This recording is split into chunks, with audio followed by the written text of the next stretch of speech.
Welcome to Mobile Medical Media's review of ultrasound guidance for central venous catheterization. This tutorial reviews how to place a central venous catheter into the internal jugular and femoral veins under ultrasound guidance.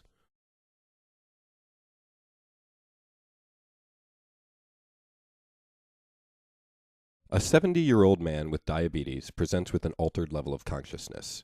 His family noted that he felt warm to the touch and was difficult to arouse. Upon evaluation, he is found to be tachycardic, febrile, and hypotensive.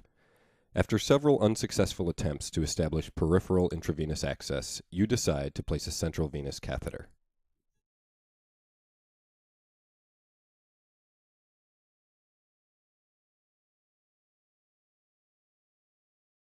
Ultrasound guidance has revolutionized central venous access. A number of prospective randomized controlled trials have demonstrated that this method results in decreased complication rates and increased procedural success.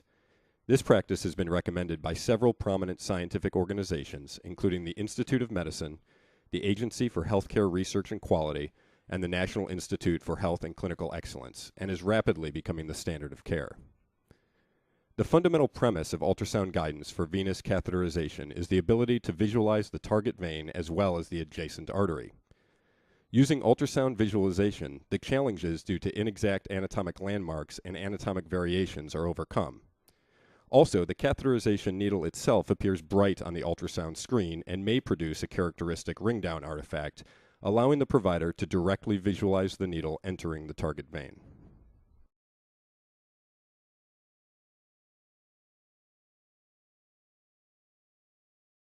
A high-resolution probe should be selected that allows detailed visualization of structures close to the surface of the skin. The best choice is a linear probe. Central venous catheterization should be performed under sterile conditions.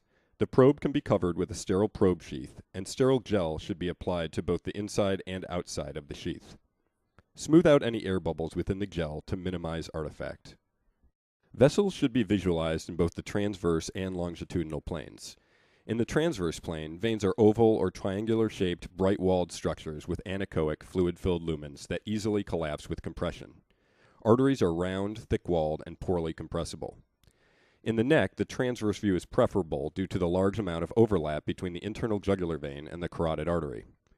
After proper positioning of the patient, the vein should be visualized in the sternocleidomastoid triangle and gently compressed to avoid mistaking it for the non-compressible carotid artery. The depth of the vein from the skin and its relationship to the carotid artery should be noted. Center the vein in the middle of the screen. Keep in mind that the middle of the screen corresponds to the middle of the ultrasound probe.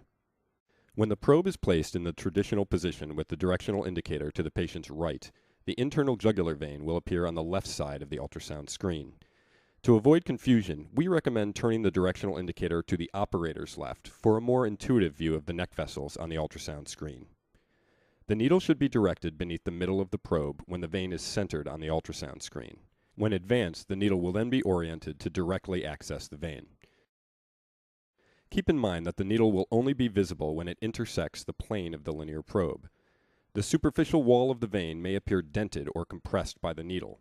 If this is seen, then continue knowing that the needle is aimed correctly. When a flash is obtained, the ultrasound probe can be put down to free up both hands to complete the procedure.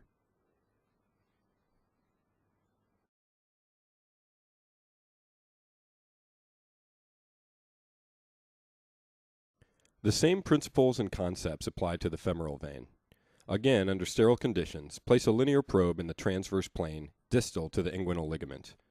Identify the oval-shaped compressible femoral vein and the more lateral, round, non-compressible femoral artery. Center the vein within your image, adjusting the depth if necessary.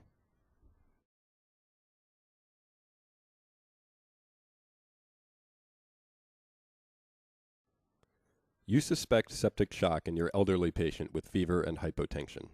A left internal jugular central venous catheter is placed under ultrasound guidance and you commence your resuscitation.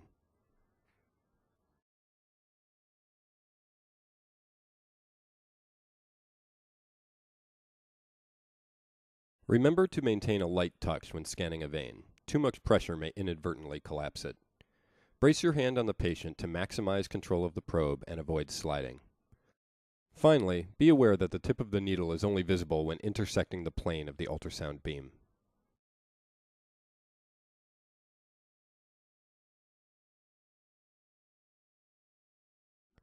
Ultrasound guidance has revolutionized the way central lines are placed. It makes the procedure safer for patients and easier for practitioners.